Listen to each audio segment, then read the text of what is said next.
So here is Trump. Okay, so yeah, we're gonna watch this because Jenn is being vindicated right now, and this is important. If he had dinner with you and if he didn't like the tone of your voice, he would kill you that night. You would never see your family again.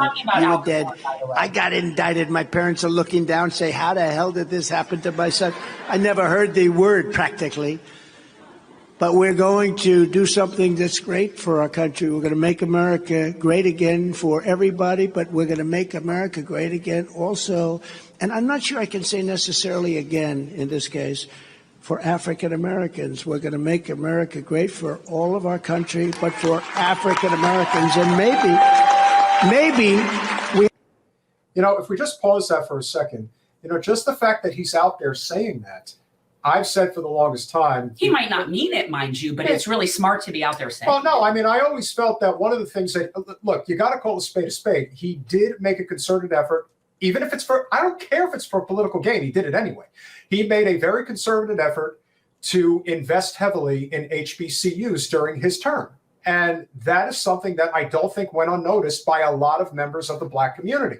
It's one thing to say it. It's another thing to do it. And he did do it. And whether that was because he saw an opening to get their votes, hey, isn't that what it's all about? I mean, using your leverage to get votes. If that's his reason to do it, fine. If it's a good thing to do. Like, that's my thought. But Trump has a history of this. Remember in New York, he backed Jesse Jackson and the Rainbow Coalition that they were doing. I forget the exact details. He gave him an office and he vocally supported him there after he ran for president, I believe. I think that is who Trump is. I think the Central Park 5 situation kind of tainted people against him, but I think Trump's big, though. That was pretty bad. Like, that's a pretty bad one. Oh yeah. I don't. Here's the thing, though. If you look at his whole overall picture, Trump has always been. He's always done this type of thing. I'm not too excited about it. It's good because Trump is somewhat moderate here, but I'm not really for. You don't need to parse out African Americans because when we talked about it, MAG, it wasn't about black or anything else. But I'm not going to nitpick it too much. It's a good thing. Yes, it is. But it's acknowledging that not everybody has had the same American experience. Yep. And I think that is important because look, from a political strategic point, he's making a connection. And if you go back even earlier in the speech where he's talking about how he can relate because he's now being so unfairly indicted, and he was definitely playing into a lot of stereotypical stuff. Yeah. But I just thought it was funny that he took my idea and I didn't get any credit for it. That's really the point. You have to leave the word again out. You understand what I mean? Because maybe there is no again. We're going to make it great for you and great for everybody. And that's important. Our country's gone through hell. And in many cases, our country is in hell right now. But wait, that's exactly what we talked about. I think it was the last time we talked or one of the last times. I think I have that clip on X. I'll have to look and see. And so what does that mean? Like the guru, the Trump guru. Make America great again. What it means is that Trump is an extremely smart salesman and politician. But wait. Does it mean, what size are you, Peter? What size are you? Do I need to redo this and get just MAG? Because remember, you said you were going to do it. I would wear MAG. It's a good sweatshirt. I'll give you that. I mean, it's got. I got to tell you though, with those colors, I mean, it's looking a little CCP, going on over there. What is that? Well, it's like the hammer and the cloak and dagger. Oh, okay. Yeah. The whole thing.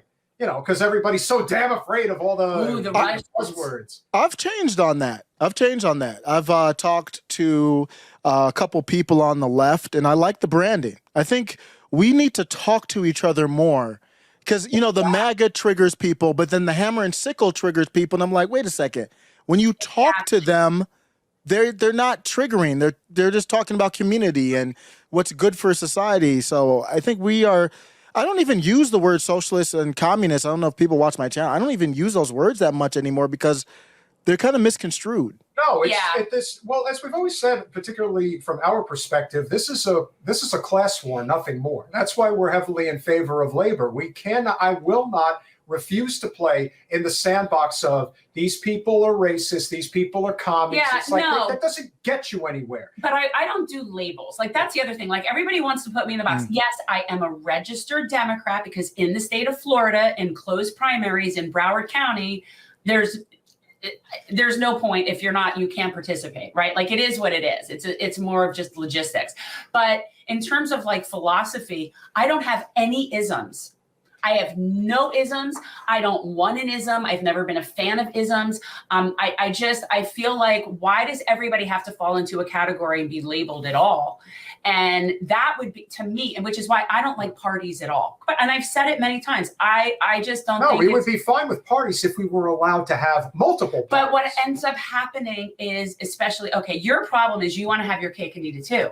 Because that concept doesn't exist within a purely capitalistic system.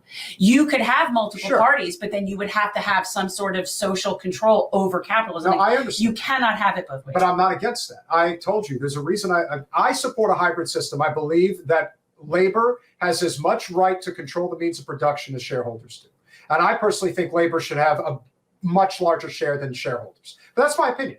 I think that if you are the ones who are putting in the work, that you deserve to have a living wage, that you deserve to have universal health care, that you deserve to have clean drinking water. Well, imagine there's a concept that. that's so foreign. You live in Colorado. It's always interesting when you find out that guys that profit off of hydraulic fracturing, that they never managed to allow a fracking well anywhere near their property, even if it's hundreds of acres of land. So it is a class war. And that is what people get so caught up in, which is ridiculous. And this is why, Colin, if you could drop the other clip. Oh, and I just wanted to say something to you, Osiris. So this was the only thing that you said in your clip that I'm going to take issue with, that you said in your Kid Rock thing. You went to the tax dollars paying for the stuff.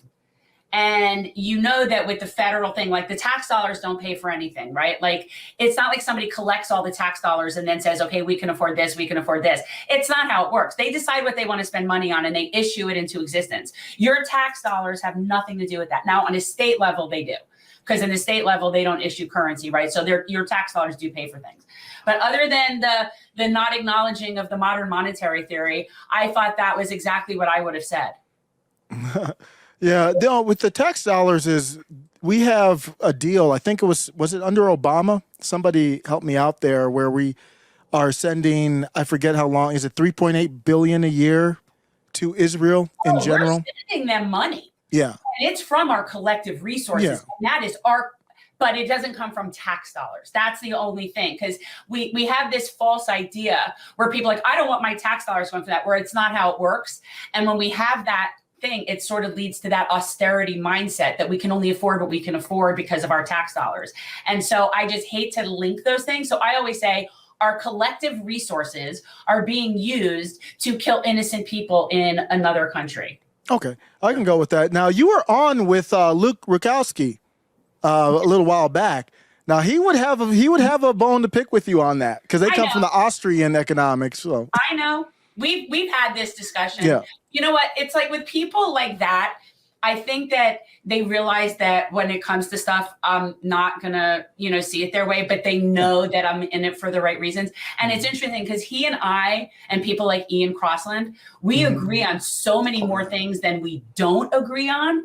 And yet I'm not even going to tell you how they label themselves, because my people don't need to know what how other people identify. Even with Clinton Russell, who's the most hardened of the three. Yeah.